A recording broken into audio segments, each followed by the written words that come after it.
Qani edi dasturxonlarimizda doim likopchada tuz turganda dasturxonlarimiz barakali bo'lardi. Qani edi doim taomdan oldin va keyin tuz iste'mol qilishlikni odat qilganimizda edi 70 xildan ortiq kasalliklarimiz bartaraf bo'lardi. Bu darajada kasalliklar ko'paymas edi.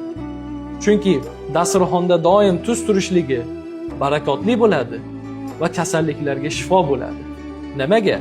Chunki eskilardan bizga ma'lumki, doim dasturxonlarda taomdan oldin va keyin tuz iste'mol qilishlikni odat qilishgan. Dasturxonga qachon o'tirishsa, qo'llarni tuzga tegizishgan va shu ilashib chiqqan tuzni iste'mol qilishgan. Taomdan keyin ham xuddi shunday. Mana shulardan eng kattasi jinnilik va xotirani susayishligiga juda ham zo'r shifo ekan. Ya'ni 70 xil turdagi kasallikka shifo. Shuni odat qilinglar, odat qilaylik va mana shuni ilingan odamlaringizga ulashib qo'ying. Bu juda ham zo'r narsa. Dasturxoningizda doim likopchada tuz tursin.